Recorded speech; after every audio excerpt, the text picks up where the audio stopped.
Hello, welcome to Jason the Old Millennial. My name is Jason, speaking to you here in my basement in the great state of Kansas. And today's video, I am going to finish my deep dive on the Rolling Stones. I did a part one. It seems like it was probably a couple weeks ago. I've been meaning to get around to part two. There's some things that happened in between. Been having struggles with power going out in my house, which kind of, didn't really do much videos that week.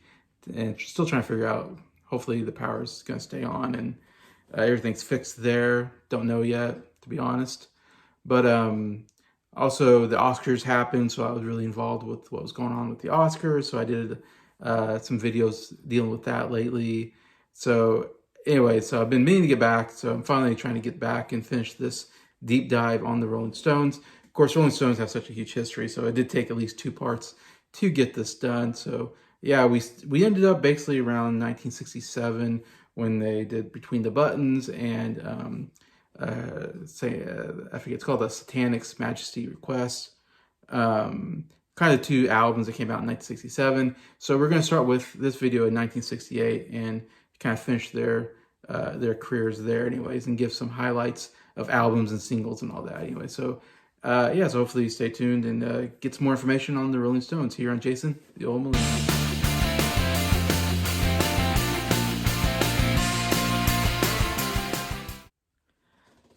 Hello everybody, hope everybody's doing well here on a Tuesday night. And yeah, come back to talk more about the Rolling Stones. Yeah, it ended about 67, so we're gonna start with 1968 basically and go on forward. And this really is a good time period where we're really kind of shifting gears in many ways with the Rolling Stones. And we're kind of ending that 60s British rock invasion era, and we're kind of now venturing into late 60s, into the 70s. And I'm not saying, I guess you'd say their sound changes a little bit with the times. It's not going to quite have the same sound to it, but yet still be the Rolling Stones for sure. And maybe a little more experimentation they're doing at this time. Especially like I was talking about 1967 with Satanic's Majesty's Request was definitely very different for them. It was more of a psychedelic rock album for them. And I've talked to seems like most people I've talked to about the Rolling Stones, they're not a fan of this album. One person I know that's a big fan is Nick, my friend Nick from Townsend 505. He's a pretty big fan of this album. But most other people I know, including myself, I wasn't a huge fan of it as well. Didn't have really any huge singles coming out of it or anything, but it was definitely different.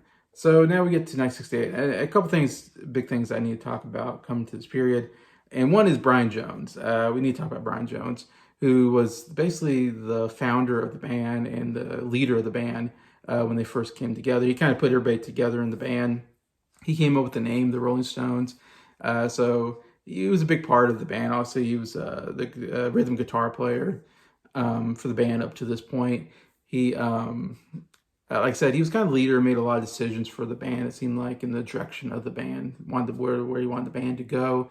Yeah, but he was also, from I've read and heard from other people that, he was very kind of like the glue guy of the band. Like, he not only played rhythm guitar, I'm sorry, my ring light's been kind of acting up on me, so it's kind of going out. There we go. Not only did he play rhythm guitar, but he also would fill in on other instruments. So like I said, he's kind of glue guy. He could play multiple instruments and fill out the band. Like, I know he played the sitar on like Paint It Black, which was a huge deal. So he was very important to the band, I think, in a lot of ways. But when we get to this period, we see a shift of power from Brian Jones to Mick Jagger and Keith Richards, who are the main songwriters now of the group, and they're writing a lot of songs that are hitting, number 1, number 2 in the charts. So they're doing very well with their songwriting. They're getting better, I think, at this point. And they're definitely, of course, when you think of the Rolling Stones, I always think of Mick Jagger. He's kind of the face of the Stones because he's the lead singer. He's out in front. He's singing pretty much most of all the songs. So you really think him as kind of the leader anyways. You forget that Brian Jones was kind of the leader at one time. In fact, I sometimes you forget Brian Jones was even the band because it was only in for this period of time in the 60s. Also, Keith Richards is very important to the band as kind of the main guitar player. Wrote a lot of the big famous guitar riffs that make the Rolling Stones famous, But yeah, so it kind of makes sense that, them two are kind of taking over leadership somewhat of the band and the direction and all that. And so I think that was, hard on Brian Jones. It seems that he didn't like, kind of relinquishing the power to those two as much. And he was getting heavy into drinking and drugs. And so his contributions were getting less and less at this period. And like I said, he's messed up on the alcohol and drugs. He also went to jail for drug possession. And luckily, the judge let him off kind of easy. He could have gone to jail for quite a while. So he was dealing with problems with the law because of that. And in fact, he couldn't come to the United States. At this point, they wanted to make, I'm getting to the next big album is Beggars Banquet, which comes out in 1968. And it's a big album for them. In fact, it's like the first big of the big four. There's big four albums. And it starts with Beggars Banquet. It really starts this period of huge, huge hits. And some of their best work and some of their biggest albums of all time come during this time period. And Beggars Banquet, huge album for them. And mostly has a huge single, one really huge single, and that's Sympathy for the Devil, which is one of my favorite Rolling Stones songs. Very fun song, very interesting instrumentally. I love the drum beats or whatever, the different percussion instruments used there. And just writing wise, it's just a really interesting song. So a great song there. But overall, Beggars Banquet kind of changed a little bit from the psychedelic rock song, album of the Satanic Majesty's Request. And to me, this is more of a folk rock style album, which I love folk rock. So they didn't really venture. They're mostly known for the bluesy rock, in which I don't like bluesy rock. So I don't like a lot of the more bluesy rock albums and songs. But I don't know, to me, Beggars Banquet was maybe the most close to a folk rock album that they had. So I think that's why it's one of my favorites. My second favorite album of the Rolling Stones, in fact. One I really recommend, even for someone like me who's not a big Rolling Stones fan. If you're not a big Rolling Stones fan, I mean, Beggars Banquet is definitely one I feel like everybody can agree on is one of their best. So I definitely would say, definitely listen to that one. Even if you're not a big fan, you might change your mind a little bit about them, like it did for me. But yeah, there's some really good stuff, like I said, Something for the Devil.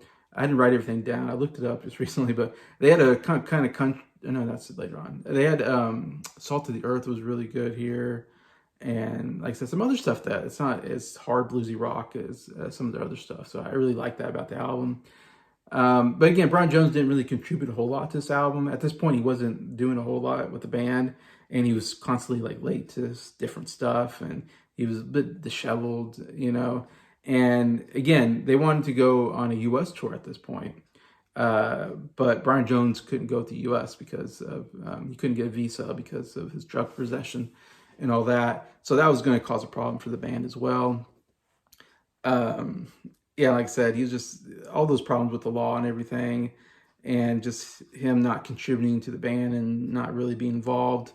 It just wasn't getting along with the other band members, of course, because of all this. So there's a lot of bad stuff happening all at once. And so basically what I read was that the rest of the band kind of came together and kind of told them that basically you're going to have to leave the band, basically dismissed them from the band and said, we can't deal with all, this destructive behavior that you're causing here. It's not contributing to the band at all and all this. And so he kind of got kicked out, but he was able to save face kind of and get to be the one that gets the word out to the public and basically says, we didn't see eye to eye and I left the band. So it sounded like he left the band, but it sounds like he really got kicked out, as easy as they could do it, all that. So he leaves the band we're getting to 69 at this point. He leaves the band and all that. So the band is now joined by Mick Taylor, takes over as the rhythm guitar player for the band, and he'd be their rhythm guitar player for the next about 5 years or so, and be a big part of their big period here. So yeah, we're coming up to 1969, and we're putting out another big album called "Let It Bleed" comes out here. They also have a #1 single with "Honky Tonk Woman," which is a definitely big radio hit. Growing up, I know that song. "Let It Bleed," they have a country version of that song called "Honky Tonk Woman" or something like that, or not "Honky Tonk Woman." That's the name of that song. It's like "Country Tonk Woman" or something like that. So it's like a country version of it. "Let It Bleed's very interesting because to me, it's like them trying to do country rock. So they kind of went in another kind of different direction than they normally do. And I kind of like "Let It Bleed." It took me a couple listens to really get into it, but after a couple listens, I really kind of enjoyed the country rock feel of the album. And compared to, like I said, I don't like the bluesy rock style, and I'll get into that here pretty soon. But I like it. It's a little bit different than the other stuff. At first, I wasn't into the country stuff, but more and more, I'm getting more into that. And so, yeah, I think it's actually a really good album. Another album I'd recommend anybody to listen to personally. It's like a top 5 album for me. But yeah, it was huge for them. Went #1 in the UK, #3 in the US, and had two absolutely huge singles. Two of my favorite like Rolling Stone songs, which really helps the album, which is "Gimme Shelter" and "You Can't Always Get What You Want," which are huge radio hits. Grew up hearing it all the time on the radio. Both were huge. And like I said, both are probably top 10, Rolling Stone songs for me. So that really helps the album out. I think overall it's a solid album for them, like I said. So it's around this time this album comes out. It's huge. They're going to tour it. And we get some sad news. Brian Jones is found dead in his swimming pool at age 27. Now, exactly what happened, I didn't see exactly what happened, except that he drowned. He was found drowned in his pool by his girlfriend, I believe. And I would assume, of course, obviously he was, like I said, heavy in drugs and LSD and alcoholic. So I assumed he probably passed out from maybe alcohol and drugs, and maybe passed out into his pool and then drowned. That's what I always thought, but I didn't see that exactly. That's what happened. But I can only assume it obviously didn't help. The fact that he did drugs and alcohol probably didn't help the situation, anyways. But yeah, very sad. Uh, Someone who was instrumental in one of the biggest rock bands of all time kind of went out that way. And this was, like I said, this was maybe a month or so after he he got dismissed from the band. So this wasn't long after the band was over, or he was done with the band, that this all happened. So it happened pretty quickly. And now there are some theories that he was murdered. There's some conspiracy theories, I guess you can say, that some people, there's obviously, I think it's even maybe been investigated, but there hasn't been any, they haven't found any foul play necessarily in it.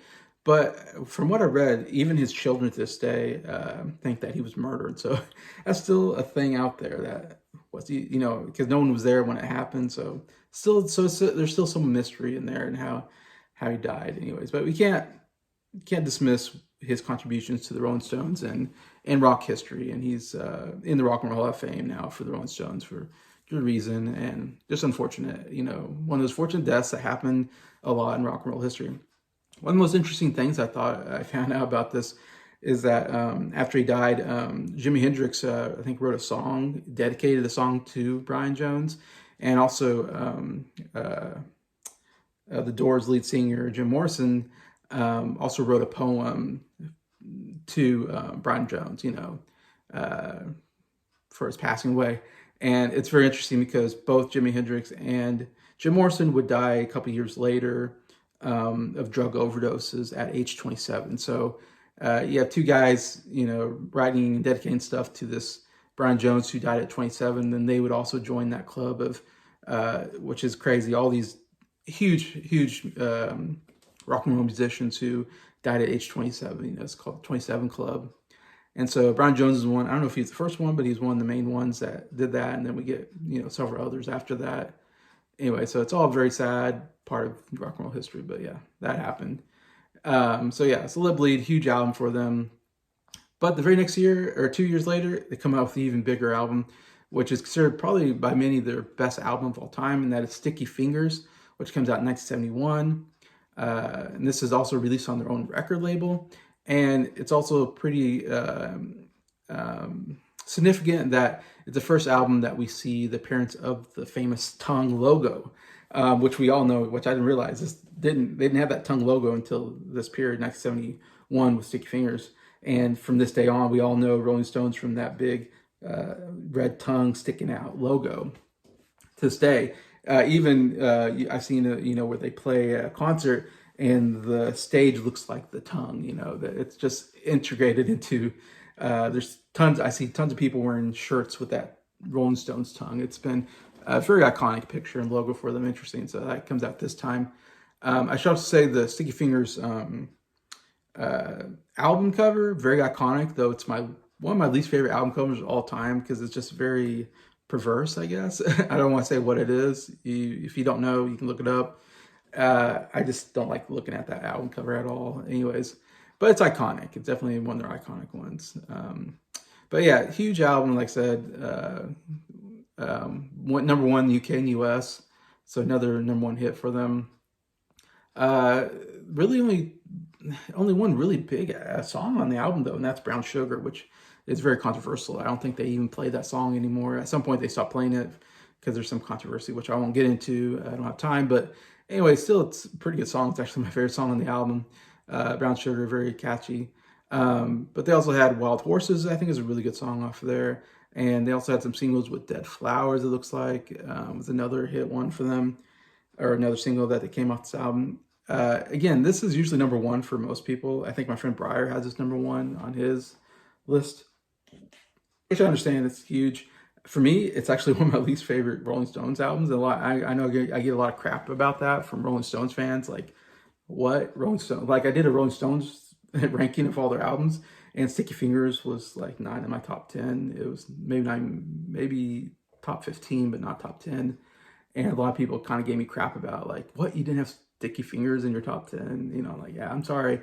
I'm not a fan. And again, to me, this was more of a bluesy rock album. And I don't like the bluesy rock sound of the Rolling Stones. That's why I'm not a big Rolling Stones guy, because of their blues rock sound. And so this is, to me, kind of like Rolling Stones at maybe not the worst, but some of my worst Rolling Stones style of playing. Now, people that love blues rock love this album, so it makes sense. If you like blues rock, you love the album. If you're not, you're like me, you might not like it. But still, you can't deny it's a very huge album and one of the biggest albums of all time. And I said Rolling Stones has it really high on their list as well. And then we get to another album that's another probably considered their biggest album of all time. So two, actually, like I said, 4 absolutely huge albums right in a row. And this one, we get Exile on Main Street. That comes out in 1972. And this is their first double album, and maybe the only double album that I can think of on top of my mind. But yeah, Exile on Main Street, double album, very iconic. It also goes number one UK US, so it's the third or fourth in a row that's like number one. And they have really just one huge hit off this album, that is Tumbling Dice, which is another great Rolling Stones song. Like, yeah, one of my favorite of theirs. Besides that, that's the only hit song. It's full of other songs, deep cuts, it seems like. But people love it. Again, I'm not a fan. I'm kind of like Sticky Fingers. It's too more of a bluesy rock album, and I'm not a fan of that style, so it's just not my type of album that I like. But people who like that love this album. It's considered one of the greatest. In fact, it's the highest album on the Rolling Stones top 500 albums. It's number 14 on that list. So yeah, many it's considered obviously a top 10, top 5 album for them. Just not for me. But yeah, still it's a huge album. They followed that off with one of the weirdest titles for an album, that is Goat's Head Soup, which comes out in 73. And that does very well as well. Like I said, this is just a huge period. This is like the Rolling Stones peak period, the 68 to about 78. There's like a 10-year period where they're like biggest band, one of the biggest bands out there. And they were big in the 60s as well, but this is definitely their biggest period where all their albums are doing incredibly well. Their songs are doing incredibly well. They're on top of their game here. Like I said, and they got the logo going on, their own record label. It's just everything's hitting here. They had one huge hit single off Goat's Head Soup, and that is Angie, which is a really, really good song. I'm not a huge fan of this album. Again, it's just okay. I think I just kind of put in the middle. They followed this with another, successful album called It's Only Rock and Roll, which comes out in 1974. This also hits number 1 in the US, number 2 in the UK. So again, it's finishing top 2. I mean, this is like the 6th album in a row it's finishing top 2 in the 2 big countries of the US and UK. Again, it only has like one really big single, and that's "It's Only Rock and Roll," the title song, which is it's a good song. It's a fun song. I like it quite a bit. But again, it's an okay album. It's not my favorite, not my worst. It's kind of in the middle for me. Now, something big happened in 1974. Mick Taylor, who joined in 68, or it's around 68, 69, when they dismissed Brian Jones, he now leaves the band in 74. So like I said, he was there for maybe a 5-year period, but it was maybe the biggest 5-year period for the band. So pretty huge there for Mick Taylor. I'm not sure what he did after this. I'm sure went off and joined other bands or did something else. As far as I know, he's still alive. I haven't heard anything else from him. But a big part of the band there. Now we're joined by Ronnie Wood, is I guess the current guitar player for them, and joins at this time throughout. Again, unfortunately, Ronnie Wood joins in as the rhythm guitar player, but this is maybe not their biggest period. Maybe this is their weakest period of their time period with Ronnie Wood, but still it's not without some big stuff here, and we'll talk about. And again, I'm not gonna talk about every album because they did like 24 albums, UK albums. So I'm just hitting on some of their main ones that are worth talking about. So the next really big album for them to talk about is Some Girls, which comes out in 1978. This again is number 1 in the US, number 2 in the UK. So definitely another one that finishes top 2 in both countries. And I actually really like this album. It's actually one of my favorite Rolling Stones albums. It's another one. I think it finished like number 5 or so on my list. So it's like a top 5 album for me. It has some 2 of their biggest songs, in my opinion, with "Miss You" and "Beast of Burden." Both absolutely amazing songs. "Miss You," I think, starts the album out, if I remember right. But yeah, "Miss You" is definitely very played. And "Beast of Burden," man, love the vocal work on there, instrumentally. It's just a fantastic song, like I said. They also had some singles with "Faraway Eyes" and "Shattered," also came off this album. But overall, it's just a solid rock album that I actually really like from the Rolling Stones. So here, 78, we're still getting some pretty good stuff from them. And then the next big album for them, and probably the last big album for them, now we're getting to the 80s, actually. So we started 60s, really successful 70s. 70s definitely like the most successful period. Now we're getting the 80s, and we're not going to get as prolific. 70s pretty prolific, a lot of albums coming out, a lot of big ones, a lot of number 1s, number 2s. Now we're getting the 80s, it's going to kind of start dying down a little bit. We're not going to be as many albums, and they're not going to be considered some of the greatest. But the last really big album at this period was "Tattoo You," which comes out in 1981. This is the first big album in the 80s period. So, I mean, it's like their 3rd decade now as a band, which is just crazy because most bands don't last very long. And so the fact that they've lasted this long, and they're going to last even longer than this. But at this point, you're like, wow, they're still going on in 1981. I'm still not born yet. I still haven't been born yet. But we're getting close to me being born. But yeah, "Tattoo You," again, number 1 US, number 2 UK. Still a top 2 finish. It really only had one big song, that's "Start Me Up," which is a really good rock song off the album. But overall, again, "Tattoo You" I think is a decent album. Not one of my favorites, but it's a fine album, I think. It's one to check out. It seems like around this time, 1981, the band starts kind of dying down in popularity a little bit. And Mick Jagger and Keith Richards have been together for a long time. Like, they started together as a childhood kind of friends, and they started a band together, and then they eventually became the Rolling Stones. But I've heard a lot of reports that they didn't always get along very well, and it seems like at this point they kind of broke off a little bit. The band didn't, break up. They're still a band, but they kind of went their own ways for a little bit in the 80s period, and kind of didn't do, like I said, they didn't work together as much at this period. Though I think they probably did some solo projects on their own, and they did other stuff, so they're definitely active, but just the Rolling Stones stuff. They did still make some albums, but like I said, it wasn't nearly, like I said, most of them I didn't think were particularly good during this time period. Some of the worst stuff, in my opinion. But then we get into the late 80s, and a couple big things happened at this period. The biggest thing is that they get inducted into the Rock and Roll Hall of Fame in 1989. So they're now part of the Rock and Roll Hall of Fame. Seems like pretty early on, like the 80s. I don't know when it started. I feel like it just started like in the 80s, the whole Rock and Roll Hall of Fame idea. So I feel like they're pretty early on inducted into the group. Obviously, very you know, very earned, rock and roll. Maybe one of the most earned Hall of Famers of all time. I mean, one of the biggest band in the 60s, one of the biggest band in the 70s. I mean, you can't deny it. So because of this, it's interesting how this happens sometimes when somebody gets into the Rock and Roll Hall of Fame. They usually put out an album too. Like I don't know, something about getting together for the Hall of Fame kind of gets them working together again. And so we actually do get an album this year called Steel Wheels in 1989, which went number 2 UK, number 3 US. So still did very well, top 3 finish for both countries. And in my opinion, it's an underrated album. I actually think it's one of their better albums. It's like a top 10 album for me. It doesn't have any huge hits out of it, but yet a very just solid rock album consistently, I think. And again, I might be one of the minorities here. I don't think most people talk about this album, but I think it's a good one. And then in 1993, Bill Wyman, who is the bass player, quits the group. So he'd been there during all their big periods of time. But again, 1993, we're not getting a lot of Rolling Stones. They're not going to be coming out with a lot of albums at this point. They do some tours here and there, which they're always going to be huge because they're a huge band. They're always going to get numbers. But yeah, so Bill Wyman, I didn't see who became their bass player. I guess I didn't write that down, but just big enough news that Bill Wyman, their main bass player, left at this point. In 94, they come out with an album called Voodoo Lounge, which went another big album for them at this period, which is crazy. They were in the 90s. They're like, 30 years into the, over 30 years, and well, yeah, about 30 years into the band, which is insane that they're together for 30 years, still putting out albums. And though I don't think this is a good album, it's one of my least favorite albums out of them. It still was number 1 UK, number 2 US, and it won a Grammy for Best Rock Album, so it did very well for them.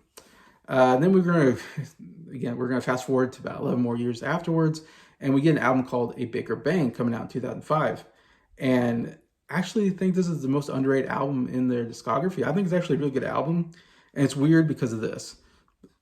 During this period is a very highly political era, and of course we're getting 9/11 already happened, and the Iraq War is happening, and George W. Bush is president, and boy, everybody really went after George W. Bush at this time period. Especially rock musicians loved going after George W. Bush. Like we'd never seen this happen before, where everybody just totally dogpiled on George W. Bush and the administration at the time. A lot of it is because the Iraq War is very unpopular. But yeah, Bigger Bang is actually an anti-George W. Bush album, basically. So it's definitely the most political album that they put out that I've ever seen. But this was pretty popular at the time. I think Bruce Springsteen put out like an anti-George W. Bush album. I want to say maybe Pearl Jam did, maybe Green Day did. I mean, there were several bands that were very vocal in how much they did not like George W. Bush. Neil Young wrote some songs, and Crosby, Stills, Nash and Young came back together to do a tour just to be anti-George W. Bush. And he wrote a bunch of anti-George W. Bush songs that they did on the tour. I don't know if they ever made an album with those. They did make an album around this time called After the Storm. So After the Storm might have been their anti-George W. Bush album. Anyway, so this was going on, and this was a big one for the Rolling Stones. And it's funny, I'm a George W. Bush, fan. I voted for George W. Bush back in the day. So someone who's pro George W. Bush is like me, still I enjoy this album because I don't even think about the politics. I just think, this is a good rock. I think it's very underrated. I think the rock songs are really good. It's a solid rock album. It's one of my favorite. It's like number 3 on my list of favorite albums from the Rolling Stones, which is shocking to everybody because nobody cares about this album except for me. But I think it's one worth looking at, which is crazy because now we're 40 years into the band's career and we're coming out with Bigger Bang, which I think is one of their better albums. Anyways, that's just my opinion. Another big thing is they played at Super Bowl this year, and they went on a big tour, and it broke the touring record. They made tons of money off this tour. They even came to Wichita, Kansas, and I'm from Wichita, Kansas, and we didn't get a lot of big bands, but every once in a while we'd get someone like the Rolling Stones, and everybody would talk about it. Everybody would go to it'd be all over the place. They would shut down streets for this thing, So I remember that being a big deal. But yeah, I remember that was a huge tour for them because now they're in their 60s and they're still man, how are they still going on in their 60s? But yeah, it's that. And then there's a big period there where we don't get a lot of stuff from the Rolling Stones. Then in 2021, unfortunately, we have our second big death in the group, which is incredible considering they're all, you know, in the late 70s into their 80s. And only people I can know that have died is Brian Jones, and then Charlie Watts died in 2021, their drummer, their longtime drummer that they've always had. So yeah, another big piece of their band now gone, unfortunately, in 2021. And are they done? No. You think they're done? No. What did they do? They put out an album in 2023, just this last year, which I actually bought, and I will show on my CD. Yeah, Hackney Diamonds coming out in 2023, Rolling Stones. Like, how could you come out with a good album? They're all like late 70s into their 80s. And I think this is a really good album. In fact, it's my favorite Rolling Stones album, which you might be like, what?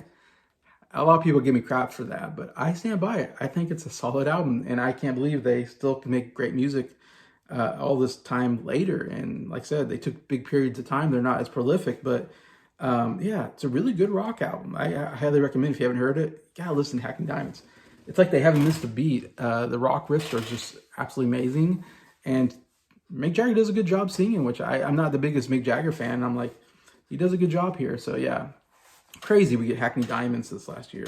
But overall, there's 24 UK albums that I listened to for this. So quite a bit of albums, pretty big discography. And like I said, we're spanning like 60 years, from 64 to 2023. So like 60 years of music. Absolutely incredible. Over 200 million albums sold. I mean, obviously one of the biggest, you know, like I said, they're maybe the longest band I know of. Like, I don't know any band that's been together for 60 years, for goodness sakes. So that's pretty incredible that they haven't officially like broken up ever. I think they probably have gone and done their own thing, but they never officially broke up. So, I mean, incredible longevity for this band. Obviously very legendary, obviously huge albums. I would still say I'm not like the biggest Rolling Stones fan, but I definitely appreciate them more going to this deep dive and listen to all their albums. Most of them I do not like, but there are some good ones here so I can go back and say, at least I do like some Rolling Stones, and I know more about them. So I'm very happy to do this deep dive. It was a huge project, and very happy for anybody who came along the project with me and this journey, and you listened to me talk about the Stones, learned anything about them, hopefully, and love to hear anybody's opinions. So please write in the comments your opinions on the Rolling Stones. Love to read them. Where do you agree with me or disagree with me? It's fun to discuss stuff like this, so definitely would love to hear discussions. Anyways, besides that, thank you so much for watching this video. Thank you for liking it, and thank you to all my subscribers for supporting the channel. I appreciate all of you, and I hope you have a good day.